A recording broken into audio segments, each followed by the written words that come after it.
You need to calm down right now. Sir, please let go of my arm.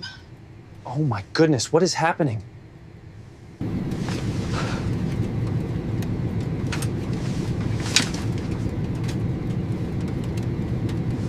A black woman, quietly enjoying her seat in first class, was suddenly confronted by a flight attendant who couldn't hold back his anger. He grabbed her arm, pulling her up, and demanded she leave. But the moment she spoke, everything froze. "I own the plane." Her words left him speechless, and everyone else in the cabin too. What happens next? You won't believe it. She wasn't just another passenger on the flight. She was a woman who had built her life through resilience, determination, and endless hard work.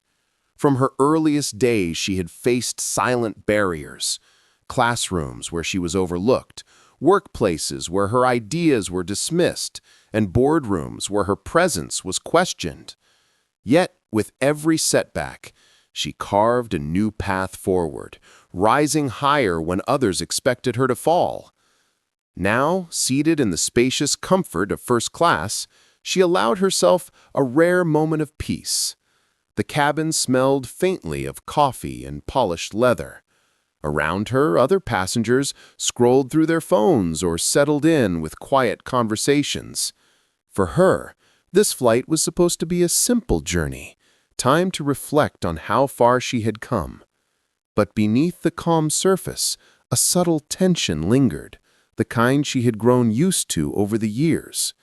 It wasn't in the air pressure or the hum of the engines. It was in the stares, the sideways glances from fellow passengers who seemed surprised to see her there. The way one flight attendant's smile faltered just slightly when checking her boarding pass. None of it was new, and none of it was loud enough to be called out, but the unease hung heavy. Still, she chose grace over reaction. She pulled out a book, reminding herself that she had earned her place here, every inch of it. But what she couldn't know was that this flight would become more than just a journey. It would turn into a defining moment, not only for her, but for everyone who would witness what was about to unfold. The peace of the first-class cabin didn't last long. As the plane filled with the usual hum of activity, suitcases being lifted, attendants giving instructions, one figure stood out. A flight attendant, dressed sharply in a dark navy uniform, moved down the aisle with a stiffness that carried more than professionalism. His eyes lingered just a little too long on her, his gaze sharp and questioning, as if silently asking, "Why are you here?" At first, she ignored it. She had grown used to such stares. But then came the shift. The subtle kindness he offered to others seemed to vanish when it was her turn. While he poured champagne for a couple across the aisle with a bright smile, his tone grew curt and clipped when addressing her. "Seatbelt," he barked, though hers was already fastened. "Bag under the seat," he demanded, though it was neatly stowed in the overhead bin. Passengers nearby began to notice the difference. Some raised their eyebrows, others looked away uncomfortably, unwilling to intervene. She kept her composure, determined not to give him the satisfaction of a reaction. Yet the tension only thickened. Minutes later, when he returned to offer meals, his disdain spilled over. "This section is reserved for first-class passengers," he said flatly, his voice carrying just enough for others to hear. Shock rippled through the cabin, subtle gasps, muffled whispers. But he didn't stop there. His hand reached out, gripping her arm with an authority he did not have. In that instant, the world seemed to slow. The pressure of his fingers against her skin was more than physical. It was the weight of centuries of prejudice pressing down on her. Passengers froze, some fumbling for their phones to record, others exchanging uneasy glances. A few whispered, "Why is he doing this?" But none dared step forward. Her chest tightened, not from fear, but from a familiar frustration.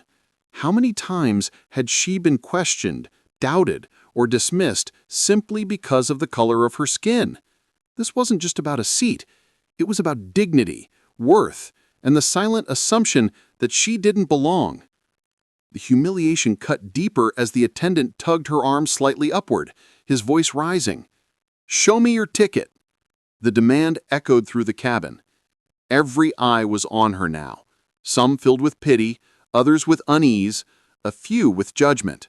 She felt exposed, stripped of the quiet dignity she had carried onto the plane. But behind her calm exterior, something powerful stirred. She had endured far worse than this moment. The strength she had built from a lifetime of barriers now rose within her like an unshakable shield.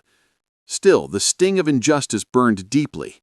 Her mind raced, not with confusion, but with the heavy question, how much longer will the world allow this? Every second stretched, the cabin heavy with silence, broken only by the hum of the engines. Phones were now raised higher, capturing every movement, every cruel word. The tension had reached its breaking point. Everyone was waiting to see how far the humiliation would go or whether she would finally speak. And when she did, the world inside that airplane would never be the same. The cabin air was heavy now, so thick with tension it felt like the walls of the plane were closing in. Passengers' eyes darted nervously between the woman and the flight attendant, their silence feeding the unease. Phones glowed in trembling hands as recordings captured the unfolding storm. But in that moment, none of the passengers felt the suffocating weight as much as the woman in seat 2A. The grip on her arm tightened again, not enough to harm, but enough to humiliate, to make it painfully clear he believed he had authority over her. His voice cut through the air like a blade. "You don't belong here." Time seemed to slow. The words weren't just for her, they reverberated through every passenger, sinking like poison into the atmosphere. The accusation was raw, unmasked, and carried the centuries-old echo of voices that had said the same to countless others before her. Every syllable dripped with entitlement, the assumption that her skin tone defined her worth. Her heart pounded, but not from fear. It beat with the fire of indignation, with the memory of every door slammed in her face, every boardroom where she had been silenced, every insult she had absorbed in silence. This time, silence would not be her answer. She rose slightly from her seat, pulling back against his grip, her eyes locking with his in defiance. Gasps filled the air as the standoff crystallized. The flight attendant's face flushed red, his jaw tightening. "Show me your ticket, now!" His voice thundered, rattling even the passengers who had tried to pretend they weren't watching. But she didn't flinch. Instead, she reached calmly into her bag, her movements deliberate, controlled, the very opposite of his frantic aggression. The passengers leaned in, holding their breath, phones tilted higher to catch the moment. What was she about to reveal? The seconds dragged on, and when her hand emerged, she wasn't holding a ticket. Instead, it was a sleek, leather wallet embossed with gold lettering. She opened it, revealing not just identification, but ownership. Documents, proof, evidence of something no one on that plane had expected. Her voice, clear and unwavering, rang out like a gavel striking order in a courtroom. "I don't just belong here. I own this plane." For a fraction of a second, silence swallowed the cabin whole. Every head turned, every phone camera shook as passengers whispered in disbelief. The words hit like lightning, jolting everyone awake to the reality before them. The flight attendant's hand slipped away from her arm, his face paling as the weight of her declaration crashed over him. He stumbled back a step, his composure cracking. Passengers who had once sat quietly now erupted in murmurs. "She owns it? Did you hear that? Oh my God!" But this wasn't the end of her ordeal. It was only the beginning of its revelation. Because even with the truth laid bare, the humiliation lingered. Even with her undeniable power, she had been reduced, belittled, and almost dragged from her rightful place. That sting could not be erased by documents alone. Her eyes scanned the cabin, meeting the lenses of recording phones, the widened gazes of passengers who would later replay this moment again and again. She stood taller now, her strength undeniable, but her chest still carried the weight of something deeper. The realization that even success, wealth, and ownership could not shield her from prejudice. The attendant's mouth opened, but no words came. His face was a canvas of shame, panic, and disbelief. His authority had crumbled in seconds. And yet the moment was far bigger than him. It was bigger than the plane, bigger than the flight. It was the kind of moment that would ripple outward, through headlines, through conversations, through every phone that recorded the proof of injustice and resilience. The cabin erupted into divided chaos. Some passengers clapped, others whispered nervously, and a few lowered their phones, as if unsure what side of history they wanted to stand on. But through the noise, one truth remained piercing and unshakable. This was no longer just about a seat in first class. It was about the very question of belonging. Her breathing slowed, steady now, each inhale drawing strength, each exhale releasing centuries of silent endurance. She had turned her humiliation into defiance, her defiance into power. Yet the question that hung in the air was larger than any document or declaration. If even ownership couldn't protect her from racism, what could? And that unanswered question echoed louder than any applause, sharper than any insult. It echoed into the silence that followed, leaving everyone on that plane to reckon with it. The cabin was no longer the same. The once quiet hum of an ordinary flight had been shattered, replaced by a tension that clung to every corner of the plane. The declaration, "I own this plane," still hung in the air, echoing like thunder long after the words had been spoken. Some passengers avoided her gaze, embarrassed by their silence. Others leaned forward, watching her as though seeing her for the first time. And the flight attendant, once bold and commanding, now stood small, diminished, and exposed. But for her, the moment was more than a public vindication. It was a reminder of a bitter truth she had carried her entire life, that no amount of success, power, or wealth could completely shield her from prejudice. Ownership had silenced her accuser, but it hadn't erased the humiliation of being doubted in the first place. That wound lingered, deeper than the stunned silence of the man who had grabbed her arm. As she sat back down, reclaiming her seat with a quiet dignity, she felt the vibration of countless eyes still fixed on her, not out of respect, at least not entirely, but out of a kind of stunned fascination, as though they were grappling with the uncomfortable reality unfolding before them. The phones continued recording, tiny glowing rectangles capturing evidence that would soon ripple far beyond this cabin. For the next few minutes, the attendant scrambled awkwardly, trying to restore a sense of normalcy. Drinks were offered with forced politeness, safety checks repeated with robotic smiles, but nothing could undo the fracture that had been revealed. Every small gesture carried with it the unspoken knowledge that something irreversible had happened. She gazed out the window, past the clouds, her mind far from the plane itself. This was not her first brush with discrimination. It was not her first humiliation. But something about this moment felt different. It had unfolded not in a private space where words could be denied, not in a closed boardroom where insults could be rewritten as misunderstandings, but in front of an entire audience, an audience that now had video proof. And yet, even with the cameras and witnesses, she knew the weight of doubt would linger. She knew there would be those who would twist the story, who would try to defend the attendant's actions, who would argue that he was simply doing his job. She had lived long enough to know that evidence did not always guarantee justice. But she also knew this: silence was no longer an option.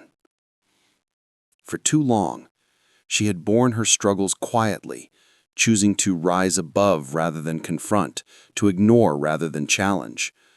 But sitting there, the sting of his words still fresh, the pressure of his grip still imprinted on her skin, she realized that every quiet moment of endurance had paved the way to this one.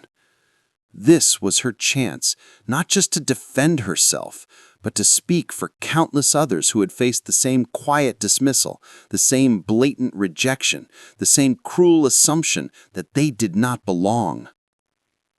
As the plane cut across the sky, she thought of the stories her grandmother had told her, of buses where she wasn't allowed to sit, of schools where she wasn't welcome, of neighborhoods where signs made it clear who was unwelcome. Decades had passed. Progress had been made. And yet here she was, reliving the echoes of the same injustice in a gleaming first-class cabin thousands of feet above the earth. She closed her eyes for a moment, breathing in deeply, and promised herself something. She would not let this end as just another viral moment, another shocking clip consumed and forgotten. This would be more. When the plane finally landed, the world outside was already buzzing. News outlets had picked up fragments of the story, videos spreading across social media like wildfire. Hashtags trended, debates erupted, and opinions clashed. Some voices cheered her strength, others questioned her words, and still others dismissed the entire incident as exaggerated. But beneath all the noise, one undeniable truth remained. People were talking. People were being forced to confront the ugly reality that prejudice was alive, even in spaces reserved for wealth and power. In the days that followed, she spoke publicly, not with anger, but with clarity. She told her story not to shame, but to shed light. She reminded people that this was not an isolated event, but a reflection of the everyday battles faced by millions. She spoke of dignity, of belonging, of the exhausting truth that success did not buy freedom from bias. And slowly, her words cut through the noise. Schools invited her to speak. Organizations asked her to share her perspective. Communities used her story as a mirror to reflect on their own prejudices. She hadn't asked to be a symbol, but she had become one nonetheless, a living reminder that the fight against racism was far from over, that it seeped into places people least expected, even into the polished aisles of first-class cabins. But behind every speech, every interview, every headline, the memory remained sharp. The humiliation of being grabbed, the sting of being told she didn't belong, it fueled her, but it also hurt her in ways that applause and recognition could never fully heal. Because racism was not just an obstacle to overcome, it was a wound that reopened again and again, no matter how high she climbed. And yet, even in that pain, she found her power. She refused to let the moment break her. Instead, she turned it into a call, a challenge, a demand for change, for recognition, for accountability. The story of that flight became more than hers alone. It became a reflection of a larger truth that no one should ever be questioned for simply existing in a space they rightfully belong. That racism is not confined to the past, but lives on in subtle looks, in casual words, in sudden eruptions of open hostility. And that it is everyone's responsibility to confront it, not just those who are its targets. Her final words in an interview captured it best. If owning a plane isn't enough to make me belong in first class, then what does that say about the world we live in? And if we accept that, if we remain silent, then what hope is left for those who don't have the power to speak out at all? The question lingered, heavy and unanswerable, forcing listeners to confront it in their own lives. And so the story ended not with applause, not with closure, but with a challenge to every viewer, every witness, every person who heard her words, to look deeper, to act braver, to refuse to let silence become complicity. Because racism does not end in one moment, one flight, or one confrontation. It ends only when enough voices rise together to say no more.